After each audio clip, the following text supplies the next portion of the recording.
لاہور کے موسم سے متعلق اپڈیٹ آپ کے ساتھ شیئر کر رہے ہیں، جہاں پر گزشتہ رات ہونے والی شدید بارش کے باعث متعدد شاہراہیں ڈوب گئیں۔ شہر کے مختلف علاقوں میں کئی فٹ پانی جمع ہو گیا۔ لاہور میں ہونے والی تیز بارش کے دوران ٹھوکر نیاز بیگ کے علاقے میں افسوسناک واقعہ پیش آیا ہے۔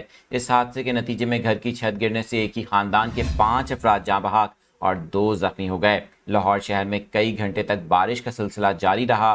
واسا حکام کے مطابق پانی والا تالاب کے علاقے میں 171 ملی میٹر بارش ریکارڈ کی گئی، جبکہ اقبال ٹاؤن کے علاقے میں 169 ملی میٹر بارش ہوئی۔ بارش کے باعث ٹھوکر نیاز بیگ کے علاقے میں گھر کی چھت گرنے سے ایک ہی خاندان کے 5 افراد جاں بحق ہو گئے۔ جاں بحق ہونے والوں میں 2 بچیاں، 2 خواتین اور 1 مرد شامل ہیں۔ اس کے علاوہ 2 افراد زخمی ہوئے۔ ریسکیو حکام نے مزید بتایا کہ جاں بحق افراد میں 60 سالہ مانگا، 55 سالہ عشرت، 3 سال کی ختیجہ اور 4 سال کی لطیفہ کے ساتھ ساتھ 35 سالہ رانی بھی شامل ہیں۔ ریسکیو حکام کا کہنا ہے کہ زخمیوں میں 30 سال کا فیصل اور 5 سال کی ببلی شامل ہے۔ لاہور کے علاوہ آپ کو بتائیں کہ پتوں کی اوکاڑا، ساہیوال، چیچا وطنی، میاں والی، جھنگ اور سرگودا کے ساتھ ساتھ گجرات میں بھی تیز بارش ریکارڈ کی گئی۔